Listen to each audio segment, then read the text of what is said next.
નમસ્કાર દર્શક મિત્રો, જનરપન ન્યૂઝમાં આપનું સ્વાગત છે. હું છું આપણો મિત્ર કંચન પરમાર. આવો સાંભળીએ આજના મુખ્ય સમાચાર.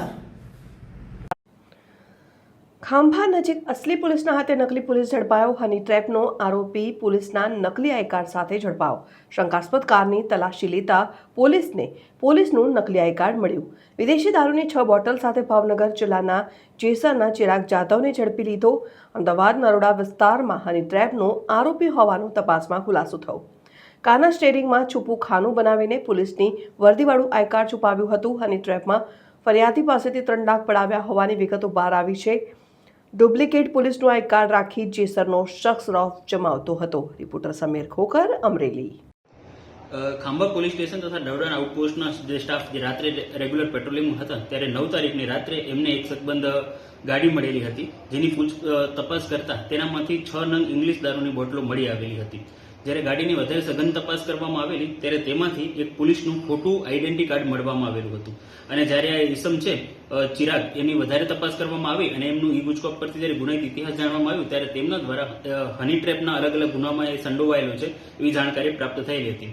આ જ્યારે ઈસમની છે વધુ સઘન તપાસ કરવામાં આવી ત્યારે જાણવા મળ્યું કે આ એક હની ટ્રેપની એક આખી ગેંગ ઓપરેટ થઈ રહી છે અને આમની સામે અમદાવાદ, સુરત તથા સૌરાષ્ટ્રમાં અનેક જગ્યાએ હની ટ્રેપના ગુના દાખલ થયેલા છે.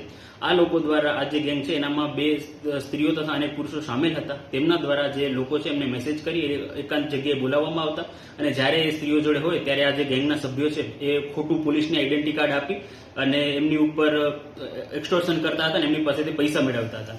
આ જે ગેંગ છે એમના એક બીજા ઈસમ છે જેનું નામ છે રાજુભાઈ ભોળાભાઈ રાઠોડ, જે નરોડા તથા રામોલ પોલીસ સ્ટેશનના 2 ગુનામાં નાસ્તા ફરતા હોય તેમને પણ ખાંભા પોલીસ સ્ટેશન દ્વારા પકડવામાં આવેલા છે. અને આ જે આરોપી છે ચિરાગ, એ પણ અમદાવાદના નરોડા પોલીસ સ્ટેશનના ગુનામાં નાસ્તા ફરતા હોય તેમને પણ ખાંભા પોલીસની ટીમ દ્વારા પકડવામાં આવેલા છે.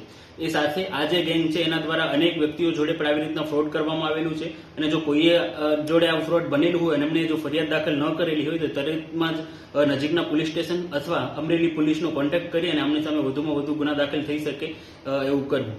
સર, આરોપી ઉપરાંત બીજા કોઈ અન્ય મદદગારી કે બીજા કોઈ આરોપીઓ હોય તો એ વિશે તપાસ ક્યાં પહોંચી છે?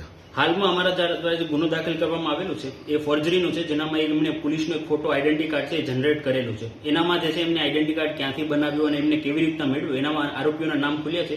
એ ડાયરેક્શનમાં વધુ તપાસ ચાલુ છે અને જેવી રીતના કોઈ આરોપીની ધરપકડ થશે તો આપને જાણ કરવામાં આવશે.